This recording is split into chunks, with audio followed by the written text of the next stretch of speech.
Hi, Mikel. Doesn't seem long since I last spoke to you just before a trip to Wembley. It's only been a few weeks. I just wanted to ask you really about how hard is it mentally for you and the squad to switch on to a new season when it's literally only been 3 weeks since the end of the last? Well, it's not hard because we really like our job and we have the privilege to work in this industry. But we needed some time to just reflect on what we did and as well to put our minds a little bit away from football. I think we have the chance to do it, not as we normally do, but enough. And the players seem in good condition mentally and physically. So we are ready to start to go. We have no choice. We have a cup to play on Saturday. Obviously, saw you in action against MK Dons on Tuesday night. A lot of attention, certainly on social media, was on William Saliba's performance. What have you made of him, the way he's settled into the squad since you've sort of had a chance to look at him properly? Well, he's been training really hard. He stayed here in London to do a better preparation, and you can tell that he looks ready. Obviously, there are a lot of things that are new for him, and he will need to adapt. But certainly, he has the right qualities for this football club and as well the right attitude to keep improving and showing the play that he can be for our future. Thanks, Mikel. Thanks, Rob.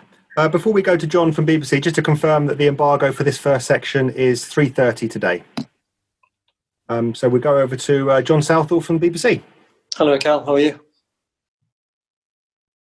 Hi, Mikel. Can you hear me there?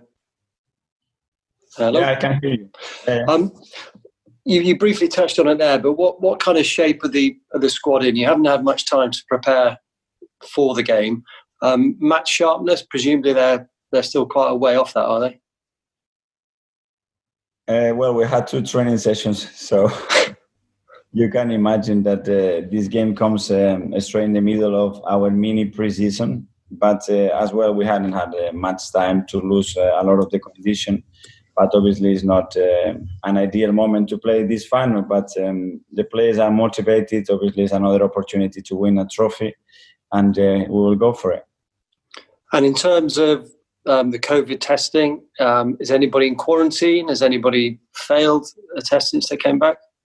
No, we've been through all different moments, with all the restrictions and all the rules from government, Premier League testing. It's always so unexpected what's going to happen the next day. We are trying to adapt and get the team in the best possible way to compete on Saturday. And looking at the players in the squad, obviously a lot of talk about Pierre-Emerick Aubameyang. Where are you with his contract? Is he close to signing a new deal? Well, I keep being positive. We have some really good talks with him and his agents, and I am pretty confident that we're going to find an agreement soon. That's my feeling again. Which will be a massive lift to everybody, won't it? Absolutely, and for him as well. I think he should be very happy if he's able to stay at the club for a long time, and I think people will be delighted with those news. Obviously, you're building a side here at Arsenal. Do you think with this squad you've got and who you're hoping to bring in that you're now ready for a really serious challenge of top 4, maybe beyond next season? Well, let's see how we look like at the end of the transfer window. It just started. Everything looks pretty slow at the moment. Not many teams moving aggressively. So a lot of things are going to happen from now till the 6th of October. So I will probably be in a better condition. But it doesn't matter the squad we have. We will challenge for the top 100%. Thank you. Good luck. Thank you. Thanks, John. We'll move to Ian Abrahams from TalkSport. Hi, Mikel. How are you? Hi, Ian. We've heard today about Paul Pogba testing positive for the coronavirus and various players at other clubs in the Premier League, 3 or 4 other clubs. It does go to show that the virus is still a real danger to the sport, isn't it? Yeah, that is still not in football, in our society. And we need to be aware of that. The fact sometimes that you go on holidays makes you think that everything is gone, but we have to start back, being really cautious, like maintaining our distances, all the security measurements that we have in place. And if we are able to provide that, we've shown ourselves and to the world that we can create safe environments for our athletes. So hopefully we can continue doing that. I'd like to talk to you about a couple of players. One you've already signed, one that hopefully, from your point of view, you'll be signing soon. Willian quoted as saying he joined because he thinks you can win the Champions League with you.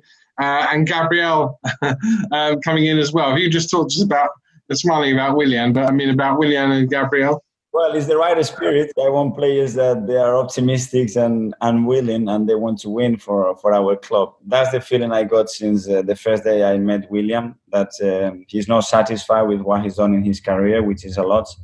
And he's going to bring some special qualities for our team and the type of attitude and mentality that you just mentioned on your question. Regarding Gabriel, we cannot announce anything yet. The deal is not finalized. You all know that is a player that we're following for a long time, and hopefully we can get it done. You mentioned only a couple of times you've only had a very short summer holiday, as it were, but are the players still fit because they had that time off during lockdown, and when they came back, they kind of had a pre-season then? So are they still carrying that kind of fitness into the season? Yes, what we don't know is how they're going to react when they start to play every 3 days and it gets to November, December, January, because we put a lot of demands to them. And obviously the COVID period was a stop and then full gas starts. And obviously you could see the injury rates and everything went crazy up. And we don't know. We're going to try to protect them as much as possible, give them everything we can from the science and physical point of view for them to be in the best condition to perform. And last one from me, obviously you'll be playing again at Wembley, empty Wembley Stadium. But on Saturday elsewhere, Brighton are hosting a game where there are a limited amount of fans, 2,500 fans going to be at the Amex. Possibly the start of a return to fans coming back to football. We all hope so. We know how different the games are without them. So if we can do it again, providing safe and healthy of our people, great. Let's do it and let's try how it works. Thanks, Mikel. Good luck. Thank you. Thanks, Ian. We'll move now to Keith Downey from Sky Sports. Hi, Mikel. You mentioned Gabriel there. Is everything okay with that deal? Well, everything is okay when both parties sign the clubs and the players agree the terms and he goes through the medical. And sometimes that in the last final stages is not as easy as it looks. But again, we are pretty positive that we can do. It sounds, Mikel, as though you've beaten off a lot of competition to get him. You must be pleased with that. Again, when we get it, I will be very pleased. He's a player that we followed and we were very determined that it was the right profile for us to improve our squad. And if we are able to finalize it, we will be delighted. Are you able to bring us up to date with Ainsley Maitland-Niles and where you are there? There's been some reports that there's been a bid rejected from Wolves. Yeah, and we're reading a lot of news about our players, which is not bad that other clubs want him. But with Ainsley, he's a player, I said at the end of the season since I joined here, that I really like. The best way to show that is that I play him in the most important games of the season, and he responded really well. So that's where we are with the player. Would you be open to let him go, though, if he has an opportunity elsewhere? I'm always open to listen what the players feeling, at every stage of their career, and then I give them my opinion of how I see them, what I expect from them. And if we have the right understanding, we have to move forward together, and if there is something that it doesn't work, obviously we have to assess it with the player and the club and then find the right decision for both of them. Can I ask you one, Mikel, about the Black Lives Matter movement? We've seen so much good work done towards the end of last season after lockdown. Obviously, the players took a knee in all those matches. How are Arsenal and I suppose the other clubs as well looking to keep that momentum going into the new campaign? Yeah, there have been some communication between the clubs and the Premier League and the FA how we're going to continue to support that cause. And I'm sure in the next few days you'll have some news about how we're going to handle that. Final one from me, Mikel. The big story of the week, Lionel Messi. What have you made of that? Looking from outside, looking in. that he's been linked everywhere. You know, he has more club than any other player in history after him. I've been a Barcelona fan when I was young, you know, so it's always sad to see, which is, in my opinion, has been the best player in football history, leave that football club. But I don't know. Let's see what happens. And if he comes to England, we're all going to enjoy that. Even if it's against Arsenal? It doesn't matter. It's good for football. You know, we'll have to find a way. If he's not there, we might find him in Champions League. We don't never know. So you want the best players in your league. For me, that's the best thing as an athlete, to have the most competitive league in the world. And the Premier League always had that. And the times with Ronaldo, I played against him and it was great, you know, because it raises the level of every individual and every team as well. Thank you. Thank you. Thanks, Keith. We'll move next to Mark Mann-Bryans from the Press Association. Good afternoon, Mikel. Can I just check, in terms of Gabriel, has the medical been had, and are we now just waiting for things to be signed? Is that how close it is? We are trying to finalise the deal. That's what I can tell you at the moment. Cool. You seem to have got your defence now almost to a point where you are happy with it. But in midfield, can I just ask, when he's fit and available, will you be looking to reintegrate Matteo Guendouzi into the first team squad for the start of the new season? Well, I've been really clear that everybody starts from zero all the time in football. What you did 2 weeks ago or 2 years ago, it doesn't really matter. It's what you are able to contribute to the team now. So everybody's going to have the same opportunities, and they have to show with their performance and the attitude that they are better than their teammates, or they are somehow contributing with what we want to achieve this season. Have you had talks with Matteo in this off season? Yes. And you're happy with what's going on? To tell them exactly that he's going to be part of the team, and at the moment he's like any other player in our squad, and he deserves, first of all, to be treated exactly the same, and I will do that to my best capability.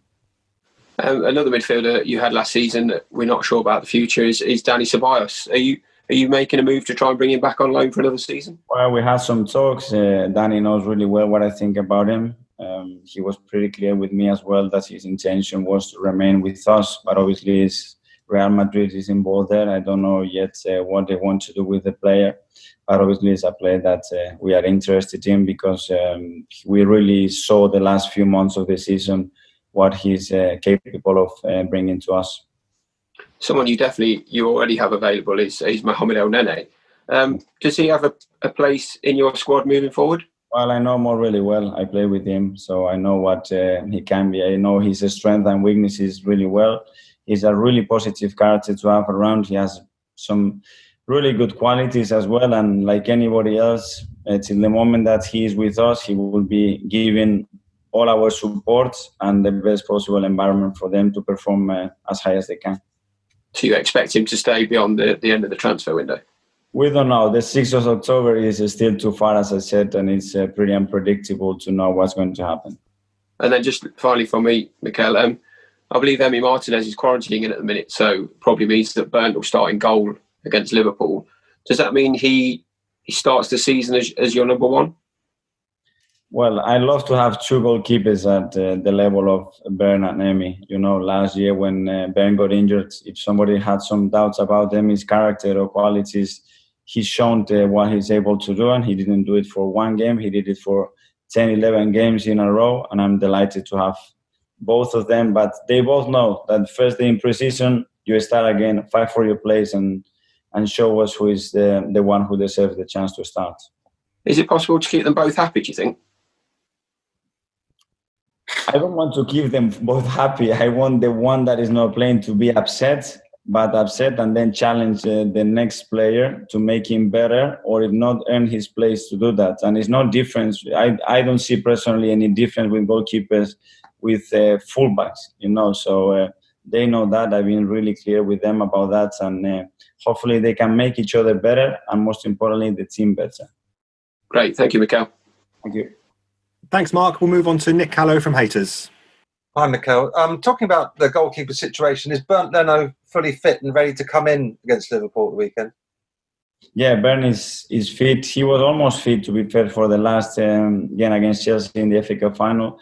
we didn't want to take the risk even to get him involved in the squad, but he's been training throughout the summer, and he's in perfect condition now. So the way Emi played, he must be very upset that he's not able to play this weekend. He's not upset. I think he's really happy because he really understands as well Emi's position, and he knows Emi's history at this football club and how patient and how much he's been fighting to earn his place and earn the right that now everybody likes him. And Bern is such a great character as well for us, and he's not someone that's going to be upset about the situation. No, so I was saying that Emi must be upset if he's quarantining and unable to be able for selection. Well, that would be the case, probably, but we obviously had a plan with all the players to make sure that we have as many as possible available. How many of your new signings, in terms, especially Willian and Saliba, can Arsenal fans expect to see playing against Liverpool? Well, I don't know. I will make the decision tomorrow who is going to play, who is going to be involved, but for sure they're going to see our signings playing a lot of minutes this season. So it's not a hurry to see him in one game. I know they will be excited and desperate to see them, but they will see plenty of them this year. Just finally, it's not long since you played Liverpool in the league at home, which was quite a pivotal win, wasn't it? Because Liverpool had a lot of the game, but you managed to really battle through that match. How important was that game in terms of giving the players confidence that they could be successful? Yeah, you're right. I think it gave us a big platform of confidence and belief that we could challenge and play against the top teams at that level as well and beat them, and always finding a way to win a game. And after we did it with Man City and we did it with Chelsea, but I agree that moment probably was a moment where the team clicked a little bit and went into a more belief mode. Okay, cheers. Thanks, Miguel. Thank you. Thanks, Nick. Just a reminder, that section is embargoed until 3:30 p.m. today. We'll now move on to